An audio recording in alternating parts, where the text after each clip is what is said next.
Сәлеметсіздер ме оқушылар, қазақ әдебиеті сабағына қош келдіңіздер.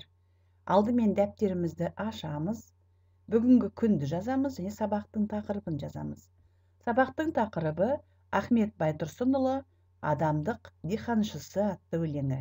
Бұл тақырыпты біз оқулықтың 78-ші және 83-ші беттерінен таба аламыз. Сабақтың мақсаты әдеби шығарманы түсініп оқу арқылы тақырыбы мен идеясын ашу. Ал оқу мақсаты ол да әдеби шығарманың тақырыбы мен идеясын анықтау. Бағалау критерийлері: Ахмет Байтұрсынұлының өмірімен танысады, әдеби шығарманы түсініп оқиды және әдеби шығарманың тақырыбы мен идеясын анықтайды. Балалар, алдымен мына суретке кім бейнеленген? Егерде біз қазақ деген ұлт болып тұруды тілесек, қарнымыз ашпас, қамын ойлағандай тіліміздің де сақталу қамын қатар ойлау керек деген болатын ұлт көсемі Ахмет Байтұрсынұлы. Балалар, біз бастауыш сыныпта Ахмет Байтұрсынұлының мысал өлеңдерімен танысқан болатымыз. Ендеше әрі қарай кеттік. Ахмет Байтұрсынұлы туралы деректер оқулықтың 78-ші бетінде берілген. Сіздер сол деректерді мұқият оқып, керектісін дәптерге жазып алыңдар.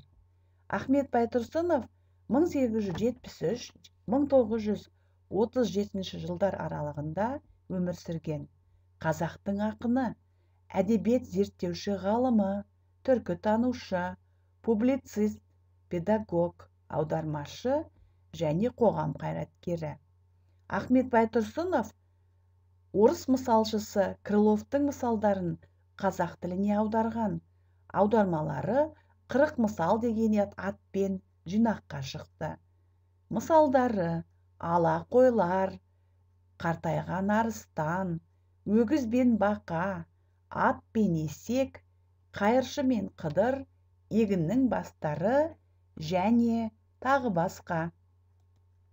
Балалар, Ахмет Байтұрсынұлы өзінің әрбір аудармасының соңына ақын өзінің айтайын деген түйінді ойын қазақ халқының сол кездегі тұрмыс тіршілігіне, мінез құлқына, психологиясына лайықтап жеткізе білген.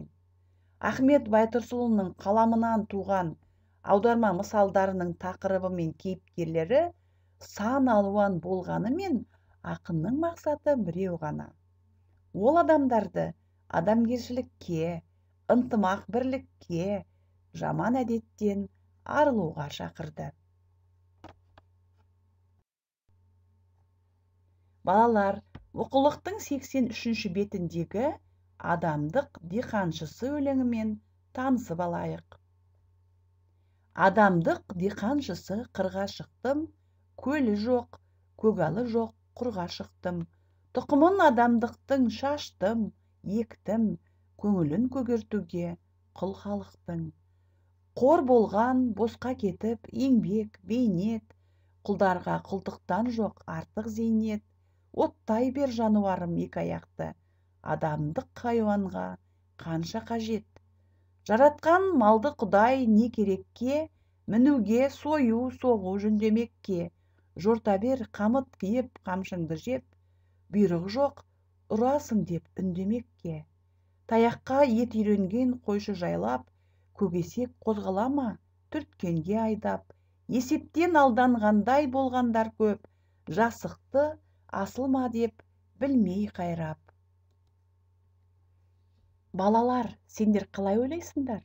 Бұл өлеңнің тақырыбы, идеясы не туралы? Біраз ойланып көрейік. Балалар, әрине, өлеңнің басты тақырыбы жақсы адам болу. Ал идеясы: егер адам шын жүректен еңбектенбесе, онда ол адам оның бейнетін көре алмайды. Сол үшін адамдар шын жүректен еңбек ету керек дейді. яғни Ахмет Байтұрсынұлы сендерді адал еңбек етуге шақырып отыр. Балалар, бірінші тапсырма. Берілген сұрақтарға жауап беріңдер. Өлеңдегі адамдық диханшысы, адалдық нұрын себуші кім? Ақын кімге қызмет етуді қалайды?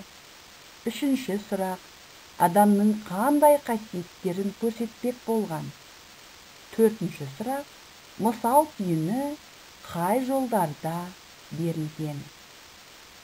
Яғни сіздер өлең тақырыбын ашатын сұрақтарға жауап беріп көріңіздер.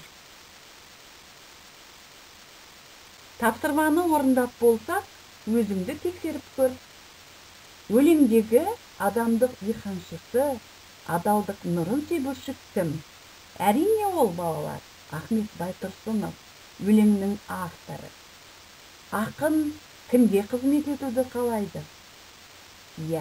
Ақын халқына, еліне қызмет етеді. Адамның қандай қасиеттерін көрсетпек болды? Асыл қасиеттерімен жасықтықты көрсетті. Мысалдың түйіні қай жолдарда берілген? Әрине, өлеңнің соңғы шумағында берілген. Таяққа ет үйренген қойшы жайлап, көк-есек қозғала ма түрткенге айдап, есептен алданғандай болғандар көп, жасықты асыл ма деп білмей қайрап. Яғни соңғы шумағында өлеңнің түйінін байқаймыз. Келесі тапсырма. Әр шумақтағы тірек сөздерді табу арқылы шығарманың идеясын ашып көрсетіңіздер. Сіздер бұл тапсырмада өлеңнің идеясын ашатын тірек сөздерді дәптерге теріп жазасыңдар және астын сызып қоюға болады.